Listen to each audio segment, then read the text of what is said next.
What's up, everybody? In today's video, we're going to be discussing the book, The War of Art by Steven Pressfield.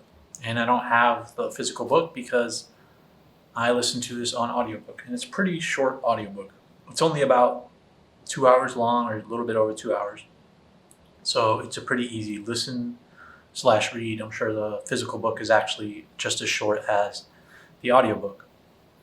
And I decided to get this book because I'm in creative pursuits, obviously, and I struggle with getting to work. And I heard about this book through various podcasters such as Joe Rogan and James Altucher. So I said, why not check the book out? And also another thing that motivated me is it's a pretty cheap audiobook. Most books are over $10 or around $10. And this was only $5. This and Turning Pro. Turning Pro is Steven Pressfield's other book about working as a creative. And I recommend that one too, and I'll review that in a different video. So make sure to subscribe to watch that one. But this book is pretty good. It's really good. If you're creative, you need to get this book because it tells you what it takes to be creative. And it tells you what you're fighting against. This whole book is about basically fighting against our normal habits and who we are. And that's labeled as resistance.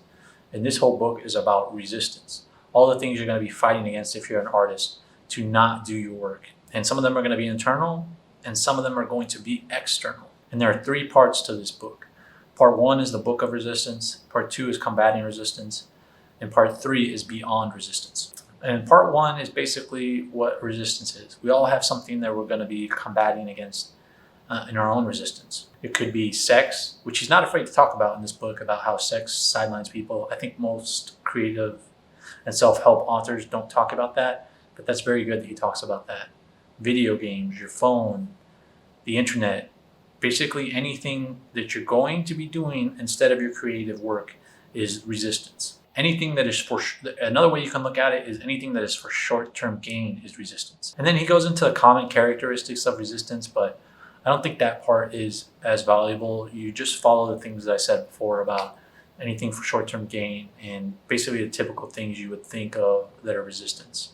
And then after that, he goes into typical symptoms of resistance, and that's similar to what I said before: sex, procrastination, getting into trouble. This means like doing crimes and going into jail. And it's hard to believe, but a lot of people do go to jail, get in trouble, so they don't have to put out their creativity into the world. And that's a huge thing that Steven is trying to get people to do here, is to pursue their creative pursuits because the world needs it. And I'll talk about that probably in Turning Pro, a little bit more about that. Self-medication, this is using foods, alcohol, all that type of stuff. And then he also says fundamentalism, which is this weird rant that he goes on. I didn't really understand that part. It was kind of against religion, but then he's pro-religion later in the book, so that part is a little bit confusing. Fear, you could be afraid of being successful, and healing. And this is another good one, especially for people watching this channel, because many of us are trying to heal before we start a creative pursuit. And that's one of the things that I talk a lot about on this channel, but you can't be constantly on a search for healing. He says, for example, people go to New Mexico and Arizona to these getaways and resorts because they offer these healing retreats, and that can be addictive. And what he's trying to say is you can't wait to be healed to start your creative work. You need to start today. And this is really valuable to me, and I think it could be valuable to you because you don't need to be in a certain state to start your work. Start your work today and get to your work. And this goes along with the book I recently reviewed by David Goggins called Can't Hurt Me. You need to just push through the tough times and sit down and do your work. It's not going to get any easier. You're not going to feel any better. You can't always wait for motivation to hit you before you start your work. You need to work in the hard times. You need to work in the tough times because you're going to experience creative fires in those times that you might not if everything was going well. And part 2 is combating resistance. And this is where you need to go at your creativity like a full-time job. It can't be part-time. It can't be half-assed. You have to go at it full-time. You have to approach it like a job. You have to show up in the morning. You have to do it all day. And this is where Turning Pro, his other book, provides a lot more information on what to do. And another really good tip that he provides here is that you should not pursue your passion and your creativity solely for money. The only thing you're guaranteed out of your work is the work itself, not the money. So that was something that hit me really big. It'll get you to focus and it'll keep you from frustration. That's my belief, at least. He also talks about creativity seeks order, that you need to get organized and approach your work professionally. It can't be all disorganized. Your life can't be disorganized. You need to clean it up. And I plan to get more into that.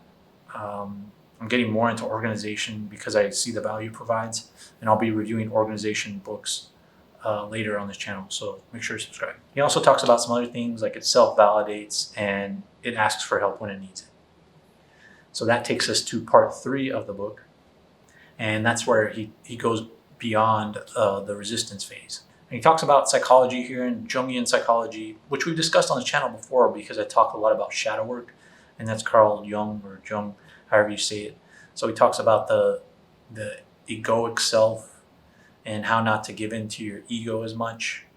You need to get yourself on the creative plane, and the creative plane is basically where you're going to be doing your creative work.